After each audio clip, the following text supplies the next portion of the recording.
You don't know his wife. You don't know his family. Why would you say anything about this man's wife?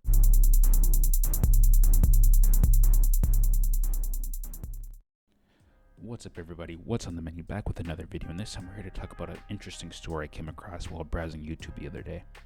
As you guys may or may not know, I am an unfortunate media goblin, and I have a lot of things that I absorb on a daily basis that come from the internet, and this is just one of the stories I thought was very interesting to cover. I came across this video from a creator called Brandon Buckingham, and I've seen his videos here and there from time to time. I've seen the stuff he puts out. He's pretty good at what he does. He has over 1 million subscribers, and I've heard of him, unfortunately, through his beefs, or I guess interactions with people such as Sneeko and DJ Academics, because they had issues with him. But here we're here to talk about another individual who's had an issue with him, and not for reasons that seem very valid, if I am going to be honest. Towards the end of 2025, Brandon Buckingham put out a few videos describing how he was actually unfortunately dying because he had heart failure, liver failure, and kidney failure, and had to be rushed to the hospital because of all these conditions.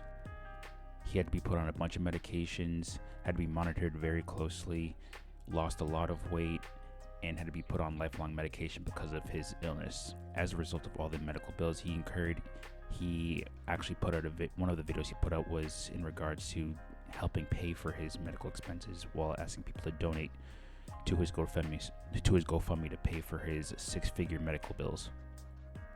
Thankfully, people shared his message and his GoFundMe video, so he was able to gain enough money to pay for his medical bills and, keep creating as a result, as well as provide for his family, which he has a wife and a young child.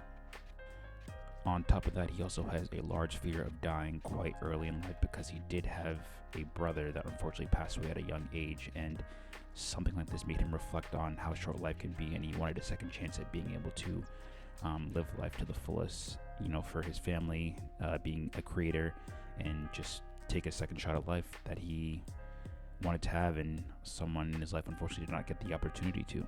In the midst of this YouTuber/creator fighting for his life, another creator by the name of Purple Perry decided to comment quite heavily on the video that Brandon made, as well as make some very, very disgusting claims about his life and things going on. So I'm just going to go over the video that Brandon made in response to him and talk about the claims that the guy made and how stuff like this is kind of emblematic of how social media can force people to kind of see the worst in others and make false claims that can also actually end up being more detrimental than they can be beneficial or seen as commentary in a sense. I just want to go over the claims and the things that this guy said about Brandon Buckingham while he was, trying to fight for his life and recover. If you want to see the video that I'm referring to that Purple Perry starts reacting to and critiquing Brandon Buckingham for, I'll link it down in the description, both the videos that I'm referring to, but the one I'm referring to right now that Purple Perry reacted to was the one where Brandon first made his GoFundMe video on his YouTube channel. In it, he tries to critique someone he sees in the corner while Brandon is recording the video, who he thinks is someone trying to be his agent or something, trying to play up the quote-unquote false nature of the video, but it actually is Brandon's dad, being there for his son during a very difficult time in his life while he's fighting for his life in a hospital bed. Then Perry goes on to make very questionable remarks. I'm not going to sugarcoat it, very disgusting remarks about Brandon's wife, saying that because she's a stay-at-home mom, she should be selling her body in order to provide for their family, which I don't care whatever your beef is with Brandon, bro. You don't know his wife. You don't know his family. Why would you say anything about this man's wife and talk about her selling her body in order to make a living for their family? That is disgusting. That is sickening. Why would you even go to that length to talk about someone's wife like that? That's just weird.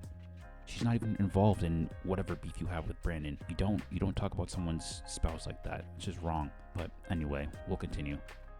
Then Purple Perry tries to claim that the IV pump that was battery powered on Brandon's video is also fake because it wasn't plugged in, even though it was battery powered.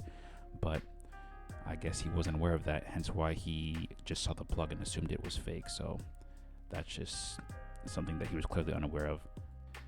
He then tries to claim that the hospital that Brandon was at was fake because he looked up the name of the cup that was used in the video that Brandon was drinking from as like a fake hospital because it It was called Medical Name Hospital or something like that. I'll put the name up here on the video, but he claimed that the hospital was fake because it sounded like a fake name, but when you do a quick Google search of the name of the hospital, it shows up, and it's clearly a hospital in the Dallas-Fort Worth area of the United States, which Brandon says that he resides in. So I don't know how he couldn't find it with a quick Google search, but he just claims it was fake, but it's clearly a real hospital if you look it up yourself. Later on, he makes a lot of other salacious claims about Brandon claiming that he's balding. That's why he's wearing why he's wearing the beanie in the video. He's a millionaire, and that's why he shouldn't even be asking for people to GoFundMe donations in the first place, because he has all the money.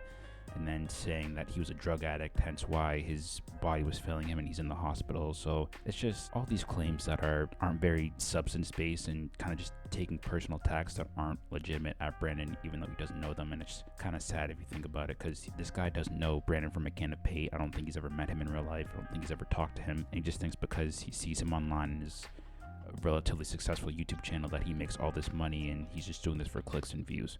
To top it all off, one of the biggest / lowest blows that this guy makes, I can't even cover all the stuff this guy talks about in this video, because obviously Brandon does a better job of going over what this guy said about him in his video. I'll link that in the description as well. But the biggest, and I think the worst claim that this guy made on this video, was attacking Brandon's deceased brother. And I think that's one of the most disgusting things that this guy had done. Obviously, he made a very disgusting low blow at Brandon's wife and child earlier in his quote-unquote reaction video. But when Purple Perry deliberately attacks makes fun of Brandon's deceased brother, bro, you can't come back from that.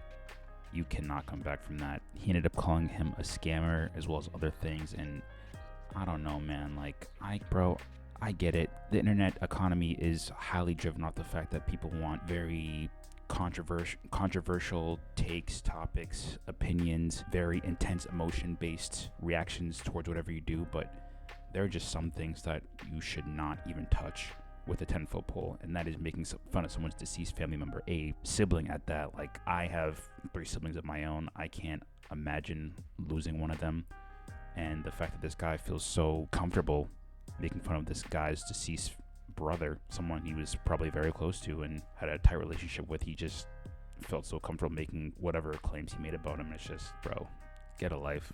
That's all I gotta say. Get a life, man. It's just sad. But the main takeaway from this video is just, I understand, bro, the internet is a very different place from what it used to be 10, 15 years ago, and we all know that there's a huge economy based off it now. You know, you can make a whole living off of just going on the internet. Don't even have to leave your house. But the way in which some people go about trying to make a buck off of whatever they do online is just, you gotta draw the line in this. You gotta draw the line in the sand somewhere. You can't just be talking about anything and everything because you think it'll gain controversy, it'll get you clicks. You gotta have a heart, man. This dude almost died. He's asking for money because he's gonna get crippled by medical debt, and you think one of the ways to take a dig at the fact that this guy was begging for money because he's such in a financial pinch from unfortunate health reasons is to make fun of his brother that died. Like, bro, sad world. But what do you think? Do you think this Purple Perry guy was justified in the way he was talking about Brandon and the way he wanted to get money for his GoFundMe, or do you think he stepped over the line entirely? Personally, I think this guy doesn't deserve to have a YouTube channel if he thinks this is the way how he wants to talk about people or have an online following at that, because also the people that kind of think like that in the same way he does are in a dangerous camp because they can't really separate, you know, internet fun and games from reality. But that's just my opinion. If you have your own thoughts and opinions, comment in the comment section down below, and I'll catch you guys on the next one. Deuces.